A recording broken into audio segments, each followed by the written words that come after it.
Hello दोस्तों। अब तक आप स्मार्टफोन का प्रयोग करने के लिए हाथों का इस्तेमाल करते थे, लेकिन अब आप अपने दिमाग से भी अपने स्मार्टफोन को ऑपरेट कर सकते हैं, वो भी उसे बिना छुए। आइए आज की इस वीडियो में हम जानते हैं इसे इस्तेमाल करने का क्या है वह सही तरीका। साथ ही यह भी जानेंगे कि क्या है इलॉन मस्क का न्यूरालिंक प्रोग्राम। वीडियो शुरू करने से पहले अगर आप हमारे चैनल पर नए हैं तो हमारे चैनल के बेल आइकन को दबाकर चैनल को सब्सक्राइब जरूर करें, ताकि हम आपके लिए लाते रहें ऐसे ही interesting videos. Welcome to Smart Info. तो दोस्तों, दुनिया के सबसे मशहूर अरबपति, टेस्ला कंपनी और वैज्ञानिक एजेंसी न्यूरालिंक के मालिक इलॉन मस्क अपने विचारों को हमेशा दुनिया के सामने लाते रहते हैं। इलॉन मस्क कई साइंस एंड टेक्नोलॉजी प्रोजेक्ट से जुड़े हुए हैं, जिन्हें अब तक केवल हॉलीवुड फिल्म में ही देखा गया है। इलॉन मस्क अपने विचारों जैसे अंतरिक्ष के आर पार क्या है या जानना, जमीन के नीचे खोज करना, मानव मस्तिष्क को ऑपरेट करके धरती के नीचे की खोज को अंजाम देना आदि चीजों को समझना और दुनिया को समझाना चाहते हैं। हाल ही में इलॉन मस्क एजेंसी न्यूरालिंक ने ट्विटर पर एक वीडियो जारी की है, जिसमें एक पोंग बंदर अपने दिमाग की मदद से गेम खेलता हुआ नजर आ रहा है। न्यूरालिंक एजेंसी द्वारा इस वीडियो को रिकॉर्ड करने से पहले बंदर के दिमाग में एक ब्रेन चिप को लगाया गया था, जिससे बंदर अपने दिमाग की सहायता से वीडियो गेम को खेलने में सहायक हो सके। इस वीडियो को 6 हफ्ते तक रिकॉर्ड किया गया और दुनिया के सामने इसका सच लाने के लिए मस्क की कंपनी ने इस वीडियो को ट्विटर हैंडल पर जारी किया, जिससे साफ साफ देखा जा सकता है कि कैसे बंदर अपने दिमाग की सहायता से वीडियो गेम खेलता नजर आ रहा है। इसके अलावा इलॉन मस्क ने ट्विटर पर इस प्रोडक्ट को लेकर यह जानकारी दी है कि ब्रेन चिप लकवाग्रस्त लोगों के लिए भी बहुत अच्छी चीज है और इसका इस्तेमाल करके वह बिना हाथ पैर चलाए केवल अपने दिमाग की मदद से अपने स्मार्टफोन को चला सकेंगे। हालांकि कंप्यूटर को इंसान के दिमाग से सीधे तौर पर जोड़ने की बात अब तक केवल हॉलीवुड की एक्शन और फिक्शन फिल्मों में ही देखी जाती थी।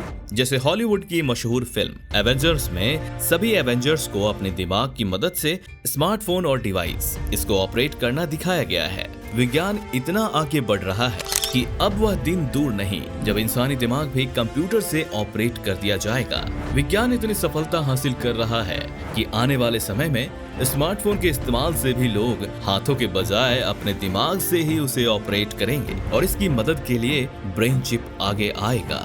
विज्ञान धीरे धीरे ब्रेन चिप और इंसानी दिमाग को जोड़ने की पूरी कोशिश कर रहा है। ब्रेन चिप पर टेक्नोलॉजी विशेषज्ञों का कहना है कि अगर टेक्नोलॉजी की यही रफ्तार रही तो वह भी दिन दूर नहीं है जब हम स्पेसक्राफ्ट को अपने दिमाग से ऑपरेट कर सकेंगे।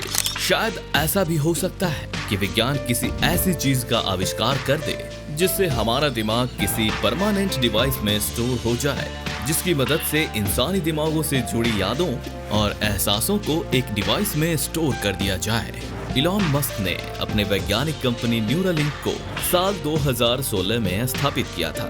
इस कंपनी का उद्देश्य ultra high bandwidth brain machine interface बनाना है, जो इंसानी दिमाग को सीधे तौर पर कंप्यूटर से जोड़ने में मदद करेगी। इस कंपनी का प्रमुख उद्देश्य गंभीर चिकित्सक रोगों में रोगियों के इलाज में भी सफलता लाना है। स्मार्टफोन को हमेशा ऑपरेट करने के लिए अब तक इंसान अपनी उंगलियों का इस्तेमाल करता है, लेकिन इलॉन मस्क कंपनी अपने ultra high bandwidth brain machine interface से वह लोग जो किसी भी शारीरिक रोग का शिकार है उन्हें भी स्मार्टफोन को ऑपरेट करने की सुविधा देना चाहती है। जैसे लकवाग्रस्त लोग अपनी उंगलियों से स्मार्टफोन का प्रयोग नहीं कर सकते हैं, लेकिन यदि उनके दिमाग में ब्रेन चिप को फिट कर दिया जाए तो वह अपनी बात और स्मार्टफोन को अपने दिमाग से ऑपरेट कर सकते हैं। ऐसे उनको कई बातें कहने में आसानी होगी। ऐसे में इलॉन मस्क की यह कोशिश शारीरिक रोगों से पीड़ित लोगों के लिए एक वरदान साबित हो सकती है। टेक्नोलॉजी इतनी तेजी से आगे बढ़ रही है कि इंसान को भी उससे कदम से कदम मिलाकर चलना पड़ रहा है। जब तक स्मार्टफोन नहीं आया था तब तक इंसान कैसे भी करके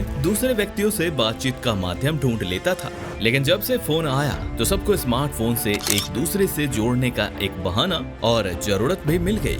टेक्नोलॉजी आज इतनी तरक्की की है कि एक अकेला इंसान केवल कहीं भी बैठे हुए किसी से भी कोई भी बात कर सकता है, नए दोस्त बना सकता है, कंप्यूटर पर अपना पूरा कोर्स को खत्म कर सकता है, नई स्किल्स सीख सकता है और तो और नौकरी के लिए एप्लीकेशन कर या इंटरव्यू कर नौकरी को भी प्राप्त कर सकता है। वैज्ञानिकों द्वारा इंसानी दिमाग को कंप्यूटर से जोड़ने के लिए कई डिवाइसों को बनाने का काम जारी है और आने वाले समय में यह बात आम हो जाएगी जब इंसान अपने दिमाग की मदद से सभी कंप्यूटर डिवाइस को ऑपरेट कर सकेगा और अपने दिमाग में लगी ब्रेन चिप की मदद से गेम खेल सकेगा, कई कंप्यूटर या अन्य डिवाइस को ऑपरेट कर सकेगा और चिप के जरिए ही इंसानी दिमाग में चल रही बातें, यादें सभी एक फाइल में स्टोर हो जाएगी। जैसे अब तक यह सभी चीजें एक फोन में या कंप्यूटर में स्टोर हुआ करती थी, टेक्नोलॉजी के साथ साथ चलना इंसान के लिए बेहद आवश्यक होता जाएगा और यह इंसान के लिए आसान भी हो जाएगा। तो दोस्तों, कैसी लगी यह स्टोरी हमें कमेंट करके बताएं और ऐसे ही स्टोरी सुनने के लिए हमारे चैनल को सब्सक्राइब करें। तब तक के लिए वंदे मातरम, भारत माता की जय।